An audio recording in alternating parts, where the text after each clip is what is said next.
Tuesday, October 25th. I'm Amy Corr, and I'm joined by Kevin Van Eck. We are back together in the studio, and we've got a really great topic to talk through with you today. So fill her up. Hope your cup of coffee is nice and warm like ours are, and let's jump into the next episode of Coffee with Amy and Kevin. That's right. Good morning, everyone. Good morning, Amy. Today, we're going to talk about direct mail.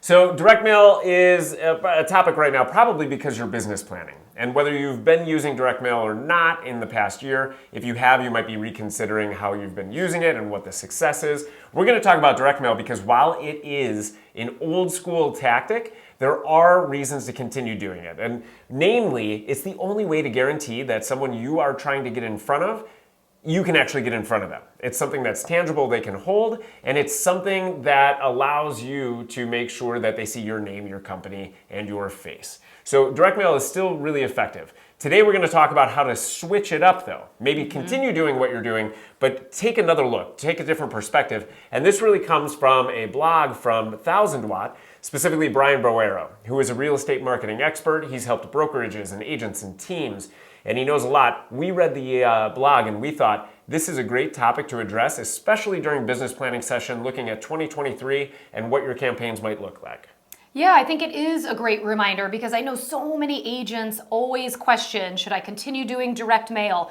Is it really working? Is it really valuable? And to Kevin's point, I think it is still a very tried and true way to get in front of people in your neighborhood, in your network, and make that consistent impact. And, one of the things Kevin and I talked about is the fact that, just listed and just sold, still super effective, right? Very transactional. You are showing probably people in the neighborhood that you're an effective agent, right? Because you've either just successfully got a home on the market or maybe in a matter of days or weeks, you've gotten it sold as well. But that isn't always the best way to get in front of people with direct mail. It's one bit of information that you can put out there. And the nice thing is, and why I know so many agents like it is because the content's there, right? You've got the transactions, so it's really easy to get that in the mail. But we do want to talk about a couple of other ways that are really impactful that allow you to go a little bit deeper and allow the consumer to get a little bit more information on how you operate and why you would be the agent of choice. That's exactly right. We have 3 ways you can do that, and the key here is differentiation. If you think about every agent who's sending out direct mail, they're doing just listeds and just solds like Amy just mentioned, right? So how are you going to differentiate yourself? Number 1, education. So when I think about education, the market right now is something that no matter whether they're looking to buy, sell anytime in the future, everyone's looking at the housing market because it's hitting headlines. So being able to educate and put specific stats on your direct mail and mail it out to your database, mail it out to your community is going to be impactful. But let's talk about what those stats are and what this education piece is. You have to make sure it's relevant to them, whether they're buying or selling. If they're not buying or selling right now, they're not interested in days on market, they're not interested in selling price to original list price or some of these stats that we tend to use. So how can you educate consumers on what's going on in the market that's relevant to every homeowner? So our suggestion is, in order to educate, you have to be educated. Use some of the resources we've talked about in the past to be able to educate yourself, pull out some interesting stats, and make it really simple for your recipients to understand. That's going to catch more eyeballs than if you're just doing a just listed, just sold. And people feel good when they know more information and they're going to relate that back to you. They're going to be able to use that information, share it with their sphere and their own friends and people, and they're always going to think of you when they share that information. It's going to make them feel more intelligent. I love it. Like, how can you help them feel smarter? And if that's kind of your goal as you're putting that information onto a postcard, that's going to help you.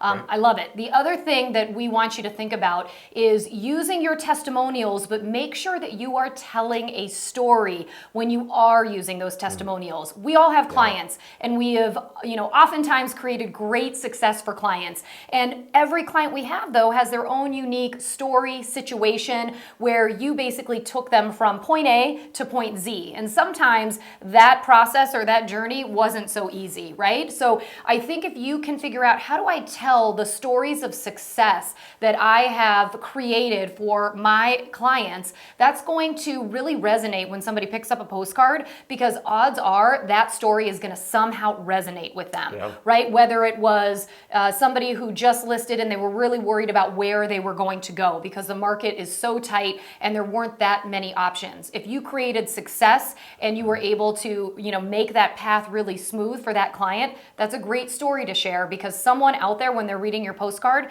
it's going to resonate with them. So think about how you can use the success you've created with clients in your testimonials and turn them into really cool, interesting stories that you can put into a direct mail piece. I guarantee it's something that people will actually read through, and again, it's going to resonate, which is what you want when you are consistently getting in front of people. That's huge. Stories, people can relate to stories, right? So number 3, then, to wrap this up, let's talk about your process. This is something you can include on a postcard, talking about what your process is like, and maybe specifically the very first step in what you work with when working with a client, whether they're a buyer or a seller. What's the very first step that you go through? What is that first meeting like? And remember, it does have to relate to everyone in your database and all of the recipients, but it shows them that this isn't your first rodeo, that you know what you're doing, that you have a process, and that you can guide.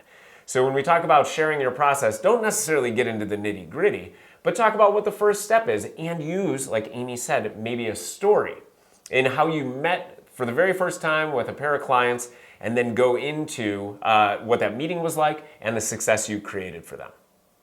I think at the end of the day, the bottom line is that you want to have direct mail impact the people that are reading it, where they say, why does this matter to me? And what you have there resonates, and they say, I see why this matters to me. And even though I maybe am not in the market to buy or sell right now, I like what I'm hearing when I get these postcards. So that if they know somebody else who's thinking about buying or selling, they can say, hey, listen, I think you should check this agent out, right? Or if it does come time in 6-9 months where suddenly things are changing in their life, and a sale or a transaction may be something they're considering, they're going to remember you. So think about it. You want to be different, and you don't want to just be that pearly white smiled real estate agent that shows all of these stats and all of these transactions. You want them to get to know really sort of who you are. So give them the opportunity to get to know you a little bit deeper through the direct mail that you put together.